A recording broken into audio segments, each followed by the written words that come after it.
Pregador civilizado, Leonard Ravenhill.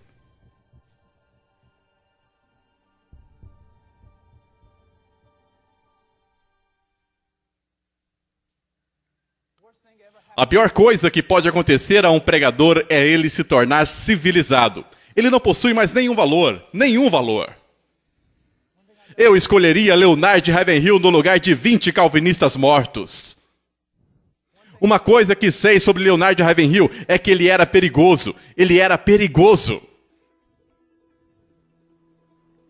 Atualmente, considere sadicamente, se você disser que as pessoas devem tomar a cruz, isso será vão. Não diga aos jovens sobre a cruz, isso irá desencorajá-los. O quê? Eu sugerindo que Jesus não era esperto? Se você quer ser meu discípulo, diga adeus ao mundo e tchau. Veja quando as pessoas nascem de novo hoje em dia, elas não se separam do mundo. A maioria são como aqueles que seguiram os pastores que se desviaram em Israel. Tem um pregador local que diz que a história de Jonas é uma história de peixe. Mas é claro que é. Não é sobre um macaco, não é mesmo? Ele apenas se referiu que havia algo suspeito. Foi o que ele quis dizer, o que não é verdade. Porque Jesus disse, ele não nega a palavra de Deus. Um homem que nega a palavra de Deus deveria renunciar e vender hambúrgueres. Aquele que começou como um crente e se torna libertino deveria sair do púlpito. Eu o despediria se eu tivesse poder sobre aquele homem. Eu digo isso com todo respeito. Não é muito difícil fazer gravações e roubar as pessoas. Não é muito difícil fazer livros, escrever livros. Mas diga-me, onde está o homem que pode trazer fogo dos céus hoje em dia? Muita gente ouve nossas gravações e quase todo dia as pessoas nos escrevem perguntando: você vai escrever outro livro? Você vai nos dar um livro sobre cristianismo? Você vai nos dar um livro sobre adoração? Não é necessário muita coragem para sentar em uma escrivania e olhar para as referências em minha Bíblia e analisar coisas que nascem em meus pensamentos. Mas se eu estiver desviado do caminho, entende? Isso não significa basicamente crescimento de cinza, de podridão. Lembra-se da Igreja Católica Romana? Nós não temos falsos profetas. E o mormonismo? E os testemunhas de Jeová? Nós temos mais falsos profetas neste país ou na Inglaterra hoje em dia do que essas pessoas jamais ouviram falar. E você me diz que há um altar construído lá? Tem um guru que sai nas paredes lá, toda hora do almoço, e amontoa 2.000 estudantes ao seu redor. Venha e sente-se ao redor desse paroleiro e escute. Como um homem ateu e herege pode magnetizar bases, vontades e costumes que nem Deus consegue? O apóstolo Paulo disse, a minha palavra não consistia em sabedoria persuasiva, de sabedoria humana, mas em demonstração de poder do Espírito Santo. Você sabia que quando ele caiu de joelhos antes, ele voltou e reconstruiu o antigo altar? Nós não queremos voltar para os velhos votos, velhos comprometimentos. Todos nós somos tentados a fazer coisas novas. O Senhor sabe que os quebramos, os votos, em algumas semanas. Cristianismo não foi medido pelo equilíbrio e expectativas. O cristianismo foi testado, julgado difícil e rejeitado. Alguns de nós vencemos isso e estou contente. Deixe-me dizer, eu sempre digo, eu não sei onde você está espiritualmente. Mas há alguns homens que andam com Deus, que não sabem o que poderia ter sido após anos se eles estivessem se cuidando. Sabe o que aconteceu? Quando eles nasceram de novo, foram colocados em um congelador. Há um velho ousado, o último da linha batista, Billy Sunday. Ele escreveu o prefácio para o meu último livro, é um grande personagem. E ele disse a algumas pessoas onde ele mora, em Greenville, Carolina do Sul. Ele disse isso vivendo no século passado. Ele disse, um homem não pode vender congeladores, pois o mundo está lotado de cubos de gelo.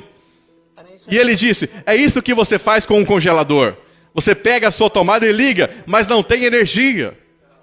Então ele não ganhou muito. Mas posso até imitá-lo no que ele disse. O meu país. Nós temos os maiores congeladores na América. Eles possuem até compartimentos superiores neles. Não fui eu quem disse isso, mas sim um batista. Mas não os traga aos nascimentos e coloque-os em um congelador.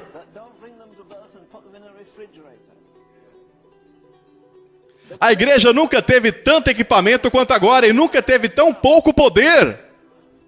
Nunca teve tão pouca unção.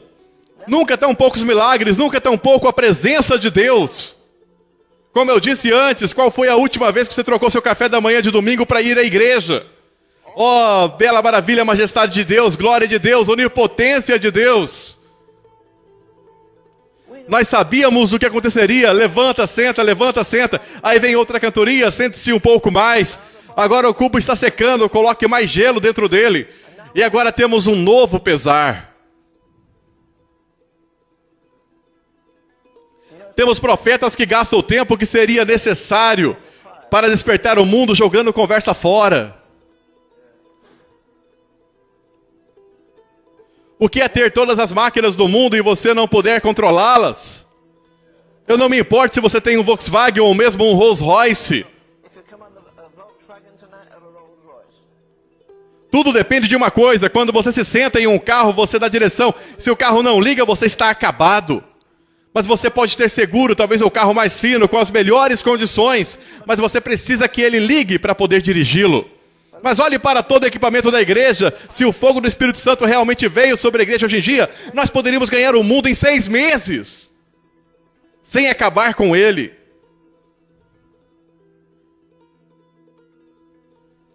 Eu fico um pouco hostil com diáconos e pastores que decoram alguns pontos e as pronunciam em escolas bíblicas.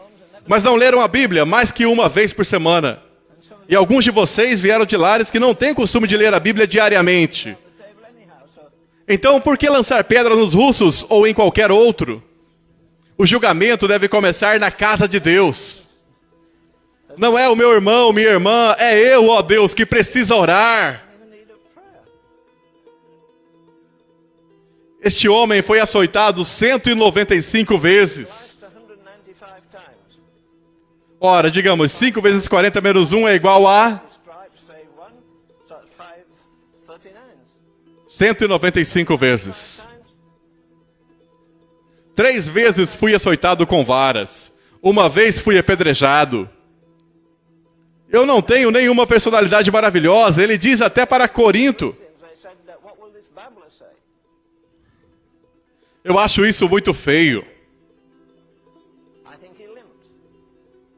Eu acredito que ele tinha que passar por isso, ser apedrejado, açoitado, quebrado. Em trabalhos e fadiga, em vigília muitas vezes, em fome e sede, em jejum muitas vezes, com frio e nudez. Vamos lá, relaxe, tome um pouco de vinho. Quem diz isso está fugindo dos sofrimentos de Cristo. Ele murmura sobre isso? Não. E diz, uma coisa não é dizer nada, e alguém para piorar as coisas. Te coloca em um buraco fétido e te deixa lá por dias, semanas, meses e anos. Mas ele diz, a coisa que mais me machuca é isso.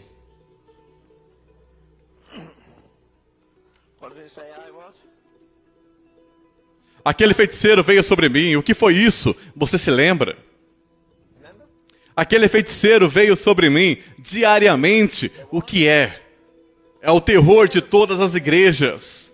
Você acha que tem problema com seus filhos?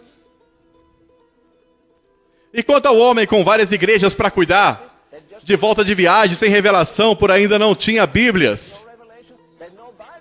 Deus tem pena de nós. Primeira sexta noite aqui eu preguei sobre Elias. E quando penso naquele homem e em tudo o que ele fez, sem nunca ter tido uma Bíblia, todos os heróis arrolados em Hebreus, nenhum daqueles homens tiveram uma Bíblia. E você e eu temos tudo o que Deus tem para dizer ao mundo.